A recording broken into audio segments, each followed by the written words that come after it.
Hello everyone, कैसे हैं आप लोग। आशा करती हूँ आप लोग अच्छे होंगे। जय माता दी। आप सभी को नवरात्रि की बहुत बहुत शुभकामनाएं। आज हम बात करते हैं कि नवरात्रि में कौन से दिन किस देवी की पूजा की जाती है। तो आज हम चौथे दिन पे बात करेंगे। चौथे दिन पे किस देवी की पूजा की जाती है तथा उनका भोग क्या होता है, उनकी पूजा की विधि क्या होती है, या उनके पूजन का या उनका कि हमारे ग्रहों पे क्या असर पड़ता है। इन सब की बात हम इस वीडियो में करेंगे। तो सारी बातें जानने के लिए वीडियो के लास्ट तक बने रहें और प्लीज़ वीडियो को लाइक एंड सब्सक्राइब कीजिएगा, कमेंट ज़रूर कीजिएगा। आपका एक लाइक हमें बहुत मोटिवेट करता है। और जो भी आपके सवाल होंगे या जो भी आपको पूछना होगा, आप प्लीज़ कमेंट करके पूछिएगा, हम आपके सारे कमेंट्स का जवाब देंगे। नवरात्रि का चौथा दिन माँ कुष्मांडा को समर्पित है। इस दिन कुष्मांडा माता की पूजा की जाती है।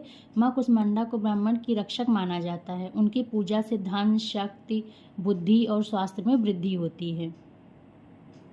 नवरात्रि के चौथे दिन नवदुर्गा के चौथे स्वरूप के रूप में माँ दुर्गा की पूजा माता कुष्मांडा के रूप में चैत्र शुक्ल की चतुर्दशी को माता कुष्मांडा का पूजन होता है।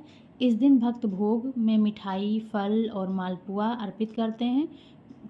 माँ कुष्मांडा की पूजा से सभी मनोकामनाएं पूरी होती हैं। माँ कुष्मांडा 8 भुजाओं वाली दिव्य शक्ति हैं, इसीलिए इन्हें अष्टभुजा देवी भी कहा जाता है। अब हम जानेंगे माँ कुष्मांडा का नाम माँ कुष्मांडा क्यों पड़ा। ऐसी मान्यता है कि उन्होंने अपनी हल्की मुस्कान से ब्राह्मण बनाया था, इसीलिए उन्हें कुष्मांडा देवी कहा जाता है। सृष्टि के आरंभ में अंधकार था, जिसे माँ ने अपनी हंसी से दूर किया। कुष्मांडा देवी में सूर्य की गर्मी सहने की शक्ति है, इसीलिए उनकी पूजा करने से भक्त को शक्ति और ऊर्जा मिलती है। ज्योतिष शास्त्र में माँ के बारे में कुष्मांडा माता का संबंध बुध ग्रह से बताया गया है। माता का ये रूप बुध का वरदान देती हैं। इस दिन माँ दुर्गा के इस रूप की पूजा करने से बुध ग्रह कंट्रोल रहता है या सही रहता है। माँ कुष्मांडा को भोग में क्या लगाना चाहिए या उनको कौन से वस्त्र पहनाने चाहिए। माता कुष्मांडा की पूजा में विशेष रूप से पीले रंग का केसर वाला पेठा चढ़ाना शुभ माना जाता है। कुछ लोग इस अवसर पर सफ़ेद पेठे के फल भी चढ़ाते हैं। इसके अलावा मालपुआ और बताशे भी माँ कुष्मांडा को भोग के रूप में अर्पित किए जा सकते हैं। अगर ये चीज़ें हैं तो भी आप भोग लगाएं। अगर आपके पास इसमें से कुछ नहीं है तो आप माँ को मिश्री का, मावे का या शहद का, इन सब का भी आप भोग लगा सकते हैं। माता कुष्मांडा की पूजा की विधि। नवरात्रि के चौथे दिन सुबह जल्दी उठकर स्नान करें। इसके बाद माँ कुष्मांडा के व्रत का संकल्प लें। सबसे पहले गंगा जल से पूजा के स्थान को पवित्र करें और लकड़ी की चौकी पर पीला कपड़ा बिछाएं। उस पर माँ की प्रतिमा स्थापित करें और माँ कुष्मांडा का ध्यान करें।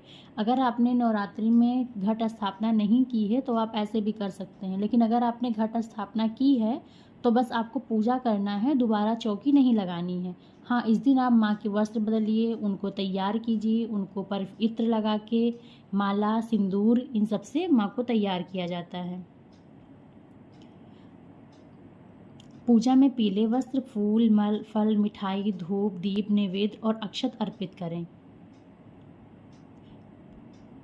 अब पूजा करें। और हाँ, सप्तशती पाठ भी पढ़ना चाहिए। अगर सप्तशती पाठ आप बीच में छोड़ के उठते हैं तो माँ से क्षमा याचना करें। वैसे सप्तशती पाठ की वीडियो मैंने चैनल पे अपलोड कर दी है कि उसके नियम क्या होते हैं या उसे कब पढ़ना चाहिए, कितने दिन में पढ़ना चाहिए। माता जी का मंत्र है। माँ कुष्मांडा का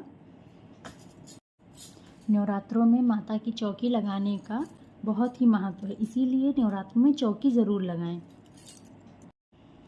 माता जी का मंत्र है ओम कुष्मांडाय नमः, कुष्मांडाय ऐं ह्रीं द्विजे नमः। ये बीज मंत्र है। अगर आपको बताई गई बातें अच्छी लगी हों, सही लगी हों, अगर आपने वीडियो यहाँ तक देखी है तो प्लीज़ वीडियो को लाइक, सब्सक्राइब, शेयर ज़रूर कीजिएगा। अपने फ्रेंड एंड दोस्तों में शेयर कीजिएगा। जय माता दी। आप सभी को नवरात्रि की बहुत बहुत शुभकामनाएं।